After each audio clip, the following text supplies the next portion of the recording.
शनि देवा को प्रणाम, शनि राजा को प्रणाम। जय शनिदेव। दर्शकों, आज हम आपको नक्षत्रों की यात्रा कराने जा रहे हैं। आज हम आपको नक्षत्र वाटिका में ग्रहों से संबंधित और नक्षत्रों से संबंधित बहुत सारी ज्ञान की बातें करने जा रहे हैं। आपने आज के पहले इतना सरल तरीके से इतना उपयोगी ज्ञान शनि देव जी से संबंधित और ग्रहों से संबंधित शांति विधान में काम आने वाला उपयोगी मार्गदर्शन हो सकता है पहले ना सुना हो। हम हमेशा नक्षत्रों की बात करते हैं। जब किसी व्यक्ति का जन्म होता है तो जन्म के समय कोई ना कोई तो नक्षत्र होता ही है। किसी भी व्यक्ति का जन्म जिस किसी भी नक्षत्र में होता है, उस व्यक्ति के जीवन पर उस नक्षत्र के स्वामी ग्रह का पूरा पूरा प्रभाव पड़ता है। जैसे हमें ग्रहों की परिक्रमाएं प्रभावित करती हैं और हम रत्न धारण करते हैं, ठीक इसी प्रकार से हमें हमारे नक्षत्र भी प्रभावित करते हैं और हम नक्षत्रों की जड़ी बूटियों का उपयोग ठीक उसी तरीके से करते हैं। ग्रहों से संबंधित वनस्पतियों की जड़ी बूटियों का उपयोग भी उसी तरीके से करते हैं जिस तरीके से रत्नों को धारण करते हैं। पहले मैं सरल मार्ग से आपको ज्ञान की ओर ले चल रही हूँ। जगह जगह आपने पढ़ा सुना होगा कि अमुक नक्षत्र पर अमुक ग्रह की यात्रा चल रही है, या अमुक व्यक्ति का जन्म अमुक नक्षत्र में होने से अमुक दोष या अमुक अच्छी बात उसके जीवन को मिली है। मैं प्रारंभ से आपसे इस ज्ञान की चर्चा करना चाहती हूँ। हमारा आज का जो ज्ञान है वो समग्र ज्योतिष समाज के लिए बहुत बड़ा वरदान साबित होने वाला ज्ञान है। ज्योतिष के जिज्ञासुओं के लिए या दर्शकों की जिज्ञासा के लिए तो अति उत्तम विषय है आज का। 9 ग्रह होते हैं, 12 राशियां होती हैं और 27 नक्षत्र होते हैं। सभी को मालूम है कि दिन 7 होते हैं। 7 दिनों में 9 ग्रहों का मैं आपको रिश्ता बताती हूँ। कैसे ग्रहों के नाम से हमारे दिनों का नामकरण होता है। रविवार का दिन सभी जानते हैं। रविवार का दिन यानी रवि जो सूर्य देवता हैं उनका दिन। सूर्य का नाम रवि है और रवि के आगे वार लगाने से रविवार बन जाया करता है। चंद्रमा जिसे हम सोम भी कहते हैं, सोम के आगे वार लगाने से सोमवार बन गया। बहुत से लोग इसे चंद्रवार भी कहते हैं। मंगल, मंगल ग्रह के आगे वार लगाने से मंगलवार बन जाता है। बुध, बुध ग्रह के आगे वार लगाने से बुधवार बन जाता है। गुरु, गुरु ग्रह के आगे वार लगाने से गुरुवार बन जाता है। शुक्र, शुक्र ग्रह के आगे वार लगाने से शुक्रवार बन जाता है। शनि, शनि के आगे वार लगाने से शनिवार बन जाता है। राहु और केतु को दिन नहीं मिले। राहु और केतु दोनों छाया ग्रह थे, इसलिए राहु को शनिवार शनिदेव के साथ जोड़ा गया और केतु को मंगलवार यानी मंगल के साथ जोड़ा गया।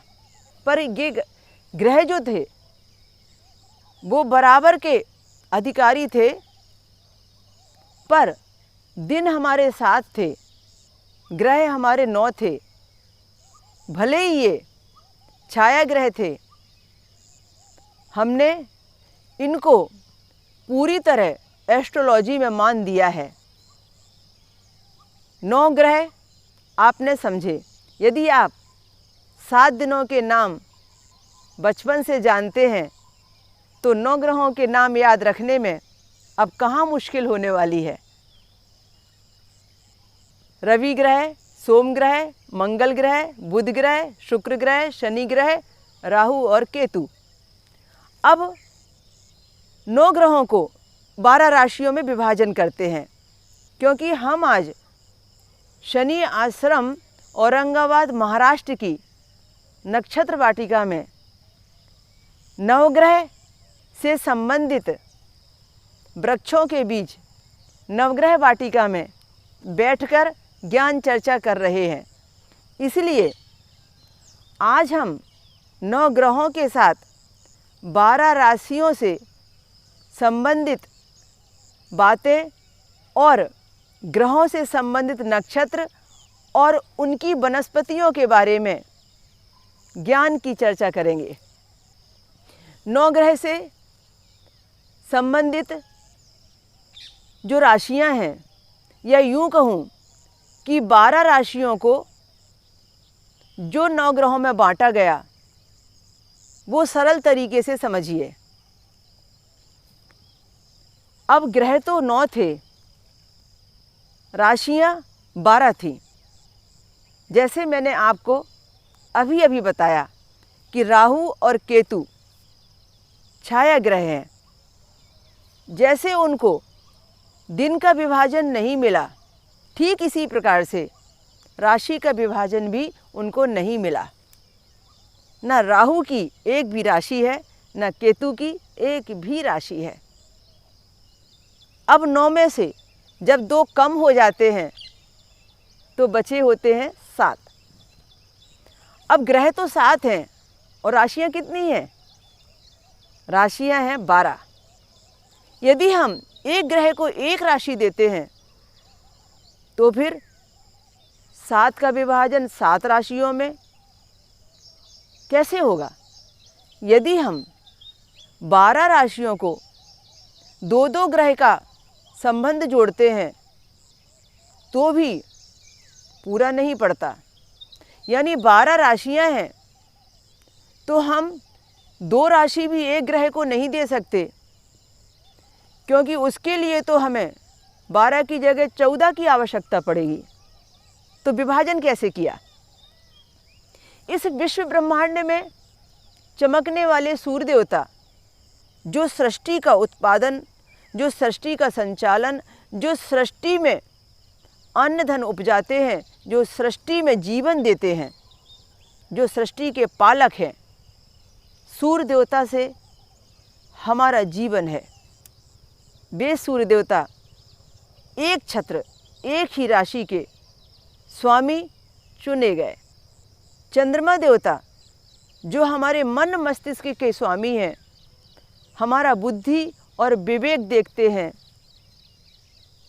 हमारा जीवन पूरा हमारे ज्ञान पर, हमारे दिमाग पर निर्भर रहता है। उनको भी एक ही राशि का स्वामी चुना गया। अब सरल भाषा में 7 ग्रह, अब 7 में से 2 को हम अलग करते हैं, सूर्य देवता और चंद्रमा देवता को। सूर्य देवता को हमने सिंह राशि का स्वामी माना और चंद्रमा देवता को हमने कर्क राशि दे दी। 12 राशियों में से अब 2 राशि कम कर देते हैं। 9 ग्रहों में से अब 2 ग्रह हमने राहु केतु को पहले कम किया था, 7 बचे थे। 7 में से सूर्य देवता और चंद्रमा देवता को एक एक राशि देकर सूर्य को सिंह राशि और चंद्रमा को कर्क राशि दी, तो अब हमारे पास में राशियां भी 10 हो गईं और ग्रह भी 5 बच गए। कितना सरल विभाजन हो गया। राशियां 10 हैं, ग्रह बचे 5। एक एक ग्रह को 2-2 में बांट दीजिए या एक ग्रह को 2 राशियां दे दीजिए। 5 ग्रहों को यदि हम 2-2 राशियां दे देते हैं तब अब तो विभाजन सरल हो जाएगा। कैसे हमने एक ग्रह को 2 राशियों का मालिक बनाया। पहले देखा हमने सूर्य को सिंह राशि देकर सूर्य को सिंह राशि का स्वामी बनाया। अब क्या कहता है हमारा एस्ट्रोलॉजी विज्ञान, चंद्रमा देवता कर्क राशि के स्वामी हो गए। मंगल देवता को 2 राशियां मिली, एक राशि मिली उनको मेष और एक राशि मिली उनको वृश्चिक। वे मेष के स्वामी भी हुए और वृश्चिक राशि के स्वामी भी हुए। बुध देवता को भी 2 राशि मिली। बुध देवता मिथुन राशि के स्वामी बने और कन्या राशि के भी स्वामी बने। गुरु बृहस्पति देवता को भी 2 राशि मिली। गुरु बृहस्पति देवता 2 राशियों के स्वामी बने। उनको धनु राशि का स्वामी बनाया और मीन राशि का भी स्वामी बनाया। शुक्र देवता को भी 2 राशियां मिली। वृषभ राशि का स्वामी शुक्र देवता को बनाया, तुला राशि का भी स्वामी शुक्र देवता का संबंध बना। तुला राशि भी शुक्र देवता को दी गई। शनि महाराज को 2 राशियां मिली। शनिदेव को मकर राशि का स्वामी बनाया और कुंभ राशि के भी स्वामी शनिदेव जी ही बने।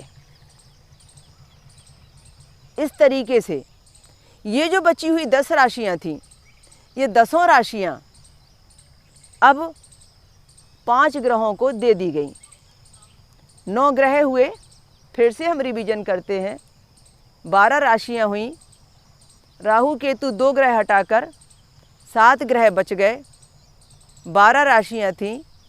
फिर सूर्य और चंद्रमा को एक एक राशि मिली, राशि 10 बच गई। ग्रह 7 की जगह 5 हो गए। अब 5 ग्रहों को 2-2 राशियां मिली। इस तरीके से ये विभाजन अब संपूर्ण हुआ। नक्षत्र तो हमारे 27 थे। इन 27 नक्षत्रों को अब हमें विभाजित करना था 9 ग्रहों के अंतर्गत। राहु केतु को भले ही राशियां न मिली हों पर नक्षत्र मिले हैं। मैं आपको बताऊं, हर किसी व्यक्ति का जन्म किसी न किसी नक्षत्र में होता है। हम हर कार्य की जो शुरुआत करते हैं, भले ही आपको अंदर से वो जानकारी ना हो, पर उस दिन कोई ना कोई नक्षत्र चल रहा होता है जिस दिन आपने उस कार्य का शुभारंभ किया होता है। वह नक्षत्र उस बात को बताता है कि इस नक्षत्र में जो आपने वास्तु पूजन किया है, विवाह हुआ है, यात्रा की है, शुभ काम का प्रारंभ किया है, या जो भी अच्छा बुरा कर्म किया है, उस नक्षत्र की गणना से ये पता चलता है वो सक्सेस होगा या अनसक्सेस होगा। हमारा सक्सेस और अनसक्सेस होना उस नक्षत्र के ऊपर निर्भर है। बाद में फिर राशि का रिलेशन जुड़ता है, उसके बाद ग्रह का। तो 27 नक्षत्र होते हैं।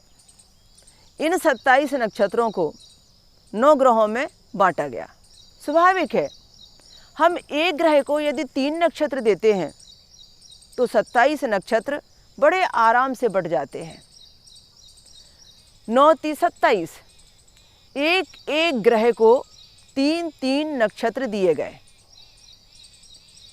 रवि देवता, सूर्य नारायण, जो हमारे ग्रहों में सर्वश्रेष्ठ पितामह और पिताश्री की उपाधि में संबोधित किए जाते हैं, जिन्हें हम ग्रहों में पिता की संज्ञा और आत्मा कारक ग्रह की संज्ञा देते हैं।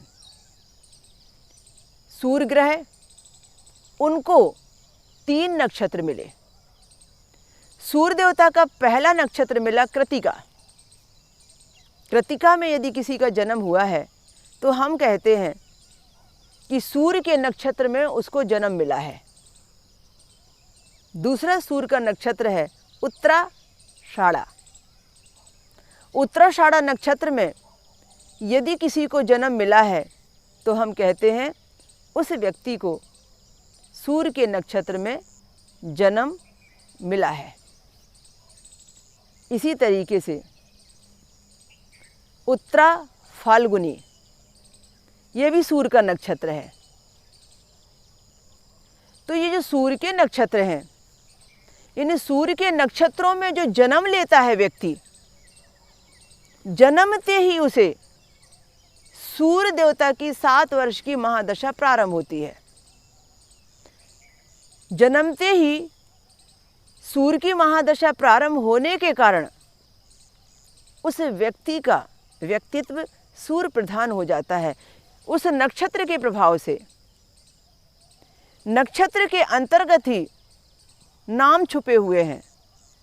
एक राशि के अंतर्गत अनेक नाम अक्षर आते हैं, पर नक्षत्र यह बताता है कि उस अक्षर को जो नाम आपने चुना है, मात्रा कौन सी लगानी चाहिए। एक ही राशि के अंतर्गत आने वाला एक अक्षर, उसमें लगने वाली मात्राएं, ये नक्षत्र का अंदर का ज्ञान है कि इस नक्षत्र में जन्म लेने वाले व्यक्ति के नाम अक्षर ये निकलेंगे और नाम अक्षर ये निकलेंगे, इसलिए इसमें मात्रा भी ई की लगेगी, ऊ की लगेगी या ए की लगेगी। हाँ, वो बात अलग है कि हम अक्षर को महत्व दे रहे हैं। तो पंडित जी ने कह दिया कि आपकी जन्म की मेष राशि है, आपका अक्षर राशि पर ला से निकलता है या आपका नाम अक्षर आ से निकलता है, या आपकी वृषभ राशि है, आपका नाम अक्षर ऊ से, ई से या वा से निकलता है और हमने नाम रख लिया। पर यदि हम अंदर की बात करें कि नाम रखा तो सही, पर ला में मात्रा कौन सी लगेगी, आ में मात्रा होगी कि बिना मात्रा का होगा, या फिर वृषभ राशि की बात करें तो ई में, ऊ में, ए में मात्रा कौन सी लगेगी। तब हमें पता चलता है कि अमुक नक्षत्र में इस व्यक्ति का जन्म हुआ होगा, तभी इसका नाम मेष राशि का होते हुए भी आ से न रखकर ला पर रखा गया। तो ये इतनी गहराई की बात है कि आपको आश्चर्य होगा कि शादी विवाह के संबंध में जब व्यक्ति गुण मिलान करता है तो शादी विवाह के संबंध में नाम भले ही राम का रा से है, सीता का सा से है। सुनने में हमें लगता है कि सीता का नाम सा से है, इसका मतलब कुंभ राशि है, राम का नाम रा से है, इसका मतलब तुला राशि है। पर जब तक हमें तुला राशि के रा अक्षर का नक्षत्र नहीं मालूम है, सीता के सी अक्षर का नक्षत्र नहीं मालूम है, तब तक हम राम और सीता के विवाह का मिलान गुण या शादी का गुण मिलान नहीं कर पाएंगे, क्योंकि तुला राशि में केवल रा अक्षर ही नहीं आता, उसके अंतर्गत ता अक्षर भी आता है। इसी तरीके से कुंभ में सिर्फ सा अक्षर ही नहीं आता, उसमें गा अक्षर भी आता है और मात्राएं भी अलग अलग आती हैं। तो जो गुण मिलान में जितने गुण राम और सीता के मिलेंगे, जरूरी नहीं वो उतने गुण ता पर नाम आने वाला या गा पर नाम आने वाला जो जातक है उसके भी मिल जाएंगे, यह मुमकिन नहीं है। इसीलिए जितने भी पंचांग बने हैं, वो सब नक्षत्र प्रधान है। बिना नक्षत्रों को समझे हम मुहूर्त नहीं निकाल सकते, व्यक्ति के नाम का अक्षर नहीं निकाल सकते, वनस्पतियों का उपयोग नहीं कर सकते, जिंदगी में चलने वाली दशाओं का गणित नहीं निकाल सकते।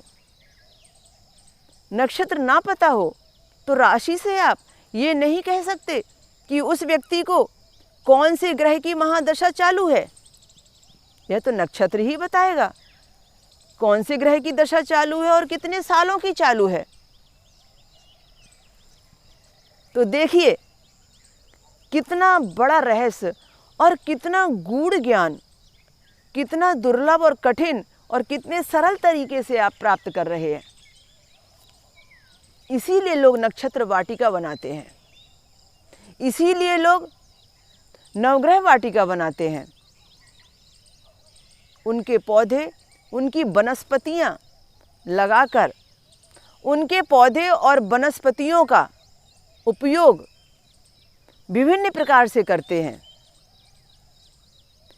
सूर्य देवता से संबंधित मैंने जो आपको नक्षत्र बताए, उसी प्रकार से सूर्य देवता से संबंधित यानी सूर्य से संबंधित ग्रह से संबंधित पौधा वनस्पति भी है।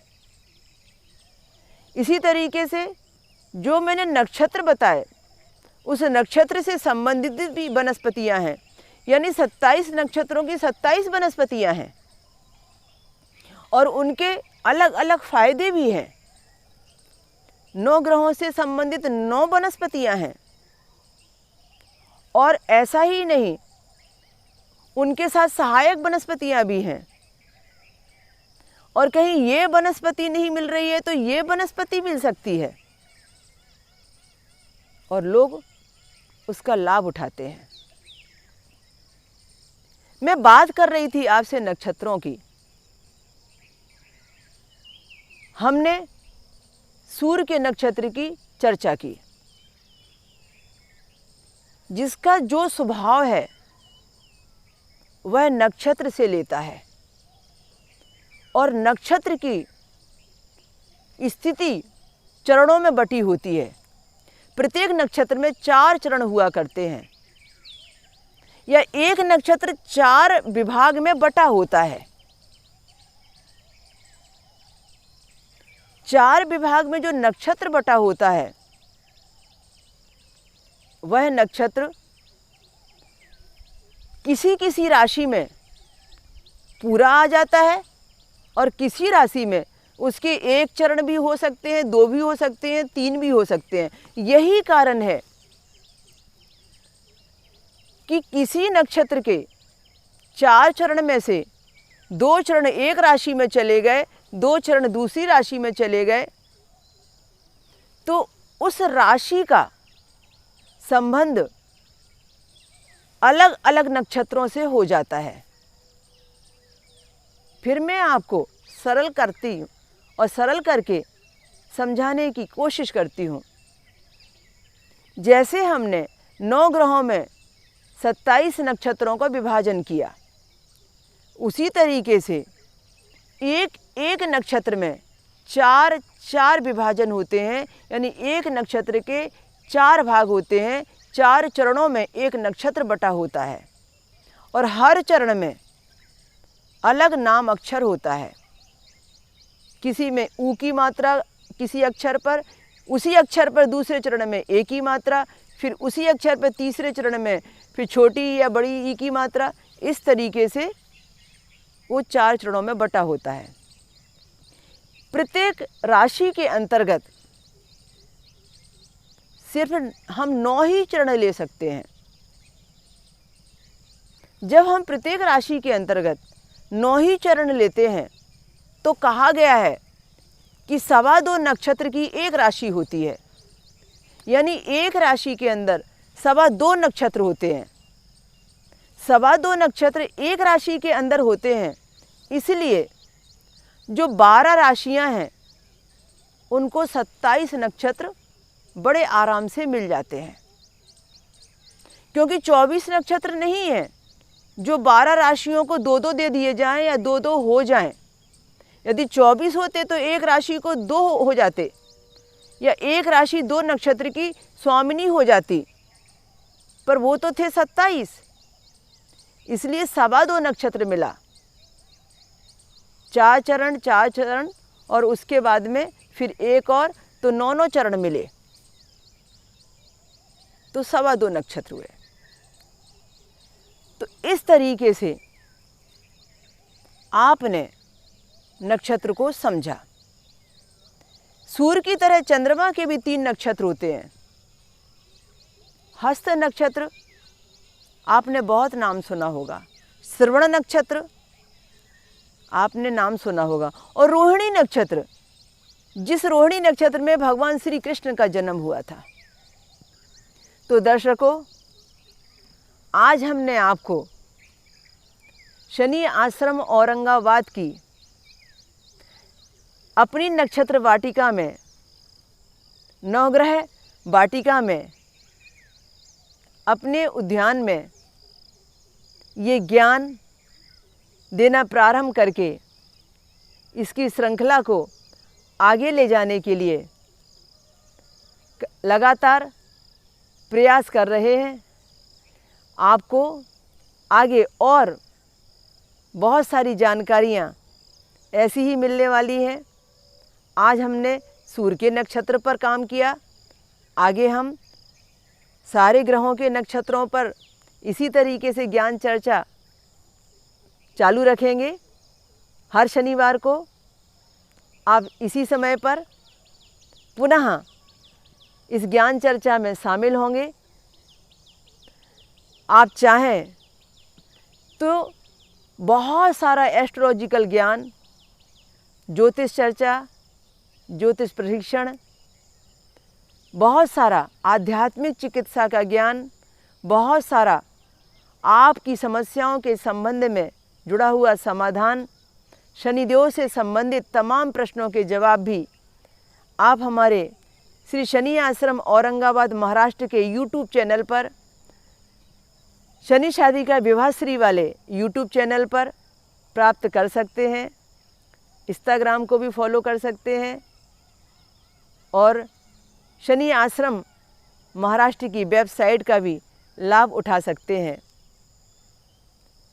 आप शनि शादी का विवाहश्री की वेबसाइट को देखिए और बहुत सारी बातें सीखिए और अपना जीवन बदलिए। तो तब तक के लिए, अगले शनिवार तक के लिए दर्शकों इजाज़त दीजिए। शनि शादी का एस्ट्रोलॉजर डॉक्टर विभाश्री दीदी को। जय शनिदेव।